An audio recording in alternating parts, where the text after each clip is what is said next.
Manipuri University की botany amadi physics department की assistant professor लौबगी मतंग द सेम की inquiry committee की report मियाम दा थमद्रिबा मखै interview पांगथोकपा यारोय हाइना महिरोय लुप तरुक की माइकैदगी अकनबा वाफम थमलकले क्वाकैचेल द लैबा महिरोय लुप एम्स की लोइसंग द पांगथोकपा पाउगी मिफम दा देसाम की president M समोर्जितना department ani asigi tabulation sit मांगबगा मरी लैनना सेम की inquiry committee की report थमद्रिङै चैरक्ता नौना interview पांगथोकनबा होटनरकपा लाइब बक्तीबने कमिटी की रिपोर्ट नमसिंदुना थमलगा इंटरव्यू पांगथोकनबा सेम सारकपा असिमकना कमिटी अदु ममिंगतगी ओइना सेमखिबने हाइबा मयेक सेंगलकले वाइस चांसलर अमदे रजिस्ट्रार की मथक्ता इंक्वायरी तौगदबा वाफम अमबो प्रोफेसर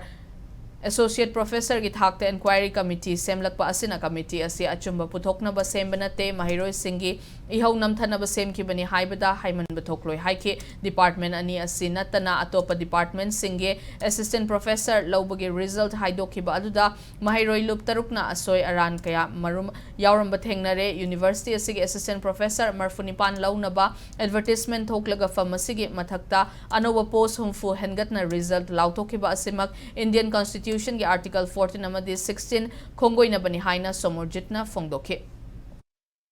असोइबा मयाम से मसी खंगना खंगना सुम तौसिनखिबा तारगदी मणिपुर स्टेट ओरगसु अदु यूनिवर्सिटी मसान ओरगसु मतंगी मतंगिना सिगुंबा थबक लौबगी थोंगसे अदुम मथौबु तारगदी तौरकनी अदुना सोमबा तौरकपा मतमदा अदुम सोइरा अदुम चटखिबा याबगी पोट अमखक लाकपसी अखोई इपाइबा पोई अदुगा मसी नुंगनांगबसु पोई अदुना सिगुंबा थौंग मयाम से मसी तौबिगनो लोइनना खोई ngसाइसु पंजखिबा ओजा मरफुगा निपान लौगनी हाइना थोकिबा एडवर्टाइजमेंट दुदा हजिक हाइदोरकपा मतमदना ओजा हुमफुगी मयादा हेंगलकपसे मसी चुमदबा होंग अमनेना खली अदुना सिचुएशन सिना मसी तौबनी हाइरगसु असुगुंबा डिसीजन सी लैंगांगना लौदबा चुमी अदुगा करिगुंबा अखोय मसी सिंगसि रिव्यू तौबा चुमी